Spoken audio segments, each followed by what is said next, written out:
அனுவை வந்து அபியோட கல்யாணத்துக்கு அனுப்ப முடியாது அப்படின்னு சொல்லிட்டு திட்டவட்டமாக சொல்லிடுறாங்க சுந்தரி. இதனால் வீட்டில் வந்து எல்லாருமே ரொம்ப மனசு கஷ்டப்படுறாங்க. இந்த சூழ்நிலை அபி வந்து கஷ்டப்படுறத பார்த்து என்ன பண்ணுறாரு, ராகவ் வந்து நான் கண்டிப்பாக வந்து உன் அக்காவை கூட்டிகிட்டு வரேன் அப்படின்னு சொல்லிட்டு ப்ராமிஸ் பண்ணுறாரு. இதை பார்த்து வந்து ரொம்ப சந்தோஷப்படுறாங்க அபி. அடுத்து வந்து இங்கே என்ன பண்ணுறாரு, முரளியோட ஆக்டிவிட்டீஸ்லாம் பார்த்து வந்து என்ன பண்ணுறாரு, நம்ம வந்து அபியோட அப்பா வந்து ரொம்ப டென்ஷனாக இருக்கார். இவரோட ஆக்டிவிட்டீஸ் எதுவுமே சரியில்லை, யார்கிட்டும் ரகசியமாக ஃபோன் பேசுகிறாரு, இது என்னென்னு கண்டுபிடிக்கணும் அப்படின்னு சொல்லிட்டு யோசிச்சுட்டு இருக்காரு. இந்த சூழ்நிலையில் இங்கே என்ன பண்ணுறாருனா, முரளி வந்து நம்ம அஞ்சலி கூட இருக்கிறத பார்த்துட்டு அதிர்ச்சி அடைகிறாரு. அப்போ வந்து அஞ்சலியோட ஹஸ்பண்ட் தான் வந்து முரளியா அப்படின்னு சொல்லிட்டு யோசிக்கிறாரு. அடுத்து வந்து எல்லாருக்கிட்டையும் இந்த விஷயத்தை சொல்லணும் அப்படின்னு சொல்லிட்டு என்ன பண்ணுறாரு, வீட்டுக்கு வராரு. வீட்டுக்கு வந்தோன்னே எல்லாருக்கிட்டையும் சொல்லலாம் பார்த்தா யாருமே வீட்டில் இல்லை. அதனால் என்ன பண்ணுறதுன்னு யோசிச்சுட்டு இருக்காரு. இந்த சூழ்நிலையில் அந்த டைமில் கரெக்டாக முரளி அங்கே வந்து நீங்கள் எல்லா உண்மையும் எல்லாருக்கிட்டையும் சொல்ல விட மாட்டேன், எனக்கு அபி கிடைக்காம வந்து எதுவுமே நான் பண்ண முடியாது, அபி தான் என் வாழ்க்கை, நீங்கள் ஏன் இப்படி பண்ணுறீங்கன்னு கேட்குறாங்க.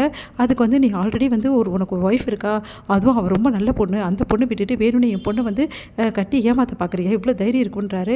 இங்கே பாருங்கள், நீங்கள் எதுவுமே பண்ண முடியாது, யார்கிட்ட சொல்லவும் முடியாது, அதனால் நீங்கள் இருந்தால் தானே சொல்ல போகிறீங்க அப்படின்னு சொல்லிட்டு அவர் வந்து மேலே அனுப்பத்துக்காக அவர் மேலே போட்டு அடிச்சிட்டாரு நல்லா. உடனே வந்து அவர் கீழே விழுந்துடுறாரு. அப்போ வந்து அவருக்கு நல்லா அடிபட்டுடுது. இதுக்கப்புறம் வந்து உங்களுக்கு ஹார்ட் ப்ராப்ளம், அதனால் ஹார்ட் அட்டாக்கில் தான் நீங்கள் போயிட்டீங்கன்னு சொல்லிட்டு எல்லாம் நினைப்பாங்க அப்படின்னு சொல்லிட்டு அவர் மேலே நெஞ்சில் வச்சு காலை வச்சு மெச்சிடுறாரு. அப்புறம் அவருக்கு வந்து ரொம்ப முடியாமல் போயிடுது. உடனே வந்து அவர் கத்திக்கிட்டே இருக்காரு. அந்த டைமில் யாரோ வர மாதிரி இருக்கிறதால அப்படியே விட்டுட்டு முன்னாடி ஓடி போயிடுறாரு. எல்லாருமே வந்து என்னப்பாச்சு அப்படின்னா அவரால் சொல்லவே முடியல. உடனே ஹாஸ்பிட்டலில் சேர்க்குறாங்க. ஹாஸ்பிட்டலில் வந்து அதிகமாக காசு ஆகும், ஆப்ரேஷன் அவருக்கு பண்ணணும், ரொம்ப சிவியராக இருக்குன்னு சொல்கிறாங்க. அபி வந்து என்ன பண்ணுறதுன்னு தெரியாமல் தவிச்சு போகிறாங்க. அப்பாவை காப்பாற்றி ஆகணும்னு சொல்லிட்டு என்ன பண்ணுறதுன்னு தெரியாமல் யோசிக்கிறாங்க. அந்த டைமில் யாரோ ஒருத்தர் வந்து உங்களுக்கு பணத்தை கட்டிட்டாரு, எந்த பிரச்சனையும் இல்லைன்னு சொல்லிட்டு ஹாஸ்பிட்டலில் சொல்கிறாங்க. அதை கேட்டு ஆச்சரியப்படுறாங்க. பார்த்தா வந்து அப்படியே இவர் தான் கட்டினாரு அப்படின்னு சொல்லிட்டு அங்கே இருக்க ரிசப்ஷனிஸ்ட் வந்து சொல்கிறாங்க. அதை கேட்டு வந்து அபி ஓடி போகிறாங்க. பார்த்தா நம்ம ராகவ் அப்படியே ஓடி போய் அபி வந்து அப்படி ஹக் பண்ணிக்கிறாங்க ராகவை. கொஞ்ச நேரம் தன்னையே மறந்துடுறாங்க. ராகவும் அவரையும் மறந்துடுறாரு. உடனே வந்து அப்படியே கட்டி பிடிச்சிட்டு ரொம்ப தேங்க்ஸ் அப்படின்னு சொல்லிட்டு, என் உயிரை நீங்கள் காப்பாற்றிட்டீங்க, என் அப்பா தான் என்னோட உயிர் அப்படின்னு சொல்லிட்டு அப்படியே சொல்கிறாங்க. பரவாயில்ல அபி அப்படின்னு சொல்லிட்டு அப்படியே வருடி கொடுக்குறாரு. இது அப்படியே வந்து பார்த்துடுறாரு முரளி. ஒளிஞ்சிருந்து பார்த்து செமையாக டென்ஷன் ஆகிறாரு.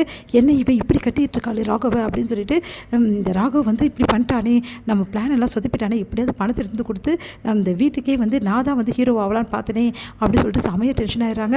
உடனே வந்து ஆப்ரேஷன் சக்ஸஸ்ஃபுல்லாக முடிஞ்சிச்சு அப்படின்னு சொல்லிட்டு டாக்டர் வந்து சொல்கிறாரு. எல்லாருமே சந்தோஷப்படுறாங்க. அப்போ வந்து அபி போய் அவங்க அப்பா பார்க்கலான்னு போகிறாங்க. அபி வந்து பார்த்துட்டாலாம் கண்டிப்பாக வந்து எல்லா விஷயத்தையும் அந்த சொல்லிவிடுவான், விடவே கூடாது அப்படின்னு சொல்லிட்டு என்ன பண்ணுறாரு, முரளி வந்து அவங்க அப்பாவுக்கு போயிட்டு யாருக்கும் தெரியாமல் ஊசி வந்து விஷம் கலந்த ஊசி போட்டுடுறாரு. அதனால் அவங்க அப்பாவுக்கு கை கால் வாய் எல்லாமே பேச முடியாமல் ஆகிடுது. எல்லாருமே அதிர்ச்சி அடைகிறாங்க. எப்படி இப்படி நடந்திருக்க முடியும், அவர் வந்து நல்லா தானே இருந்தார், இப்போ நல்லா ஆகிட்டாருன்னு சொன்னீங்களே, இப்படி நடந்துச்சுன்னு சொல்லிட்டு எல்லாம் கதறி அழறாங்க. இல்லைங்க, திடீர்னு அவருக்கு ஃபிக்ஸ் வந்திருக்கு, எப்படின்னு எங்களுக்கே ஒன்றும் புரியல அப்படின்னு சொல்லிட்டு டாக்டர்ஸ்லாம் சொல்கிறாங்க. அபி வந்து கதறி அழறாங்க. அதை பார்க்கும்போது ராகவால் தாங்கிக்கவே முடியல. அபிக்கு எப்படி ஆறுதல் சொல்கிறதுன்னு தெரியாமல் தவிக்கிறாரு. இந்த சூழ்நிலையில் வீட்டுக்கு கூட்டிகிட்டு வராங்க.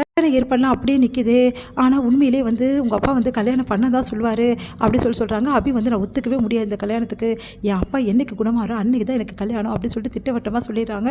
இதை பார்த்து செமையாக டென்ஷன் ஆகிறாரு முரளி. இப்படி நடந்து போச்சு, இவ்வளோ பிளான் பண்ணி எல்லாமே சொதப்பிடுச்சே அப்படின்னு சொல்லிட்டு எங்கள் அணுவும் வந்து அப்போ உங்கள் அப்பாவோட நிலைமை பார்த்து கதறி அழுறாங்க. சுந்தரி கிட்ட வந்து சொல்கிறாரு முரளி, எப்படியாவது என் கல்யாணத்தை நடத்திடலாம்னு நினச்சேன், இந்த மாதிரி பண்ணிட்டாங்க அப்படின்னு சொல்லிட்டு செமையாக டென்ஷன் ஆகிறாரு. இங்கே வந்து அபியோட நிலைமையை நினச்சி ராகவ் வந்து நிறைய உதவிகள் வந்து அபிக்கு பண்ணுறாரு. அவங்க அப்பா ஹாஸ்பிட்டலுக்கு கூட்டின்னு போகிறது, அபிக்கு உதவி செய்கிறது எல்லாத்தையும் பண்ணுறாரு.